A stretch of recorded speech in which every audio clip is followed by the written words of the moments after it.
is a problem. It's a really big problem.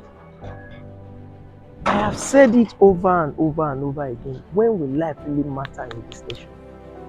When will souls count in this nation? When? Other countries are evacuating their citizens from the warring zone of Sudan. But we never hear any bele based on waiting not clear. We never hear. Americans evacuate, the same with the British and every other country. We never hear any bele say not clear. Must we always have a news that will trend on Twitter and disturb the world? Why?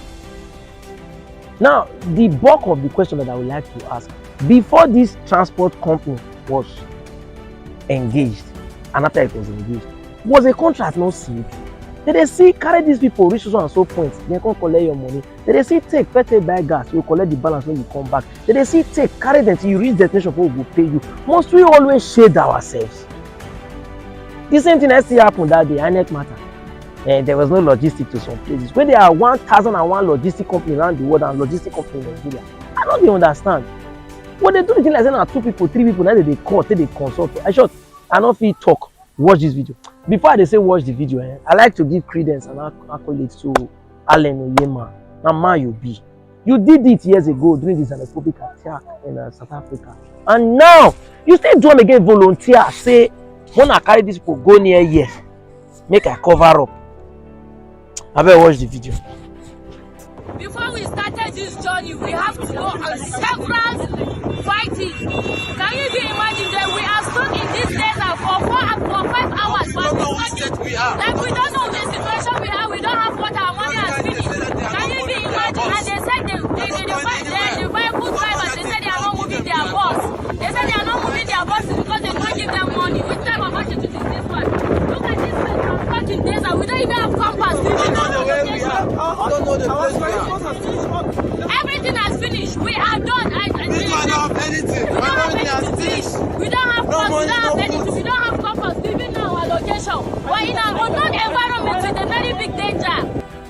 And this is outrageous. Well, the chairperson of the Nigerians in Diaspora Commission, Abike Dabi-Erewa, swiftly responded to that viral video, stating that the evacuation process was a tedious one and that challenges were expected, adding that the government is in touch with the students and that the relevant agencies would resolve the situation. Well, taking to Twitter, Abike wrote, I have just spoken to Naima Nigeria. He confirmed the buses have continued their journey and said whatever issues have been resolved. Well, another Instagram user, I believe the person claimed to be a student, immediately debunked her claims and called her a liar. He wrote, you're a liar. They continued because the students gave their passports to the drivers until the payment has been made. I mean, Rufai, this is quite a... We have seen evacuations across, different countries. Why Nigeria? What is really going on here? That was ridiculous. I mean, at first I thought it was a joke. I didn't think it was a real video until she responded to that video. Why on earth will this happen? You see, yesterday, you were not around when this issue was raised. I remember what I said. I said it's not supposed to be a big deal, but because of the lack of trust and the public distrust the public has, we have a right to be able to question that $1.2 million. You see, like I was a prophet, I knew something was going to happen. You see, I don't know why Nigerian matter will always have K-leg. The leg is not always straight. This was not a big deal. It was just an evacuation. If you had contacted the transport company for the 40 buses, you should be able to negotiate with them. And then midway, the drivers held the people to ransom. That was holding to ransom. In the middle of nowhere, 4 to 5 hours, that was holding them to ransom.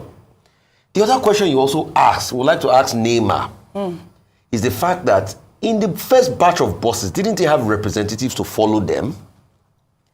So that in a case where the driver was going to do this, they were going to negotiate with them and say, keep going. How was the money spent? Who was the money given to? We will always mock ourselves one way or the other. Remember yesterday, we said the same thing here. We know evacuations are a big deal, but you see, the truth is, when you see a case of evacuation, And it's something as petty as money and accountability that is causing the discrepancy. And it's very bad. To the extent that the driver had to get a shorty by collecting the passport, allegedly. By this person. And there was another student interviewed yesterday that said they are even making alternative arrangements, that at a point they couldn't even get the logistics right, that they were first saying state by state basis you enter the bus, but it got to a stage everything was survival of the fittest, quoting that student again, allegedly. Then you know it's all bad. Then the comparison in balancing what's happening in Britain.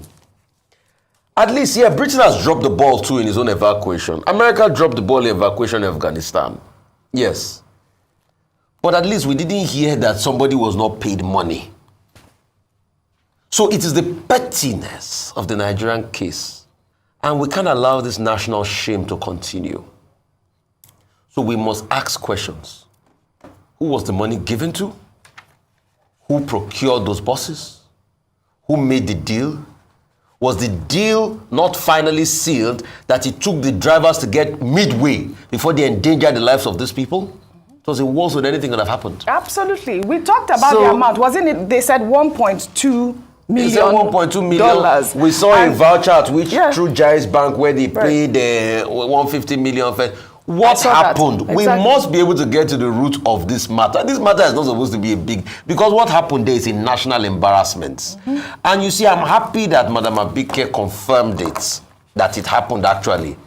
Because some people will have quickly said, oh, the video is fake news. Some people, the enemies of government. And when we criticize, they say, hey, we want our country to do well. But the shame is already on us. Yes. I mean, like you were saying, Abike actually posted a video on Thursday while, she was giving updates on the evacuation process. She stated that the students were being organized into buses according to their state of origin. That caused a lot of uproar. I mean, where is that video if you can have it? But I'll take a tweet from Damian, who was actually upset. He wrote, I'm confused here. Can someone please explain how conveying Nigerian students on the basis of their state of origin make things easy? I'll take another tweet from IPC Justice. They wrote, in a time when national unity and cohesion are paramount for the growth and development of Nigeria, it is important to prioritize language and actions that promote inclusivity and togetherness. The use of state of origin as a means of organizing people can be divisive, and it is not reflective of our shared identity as Nigerians. Instead, we should focus on using state of residence as a more accurate way of identifying individuals and their needs, regardless of their place of birth.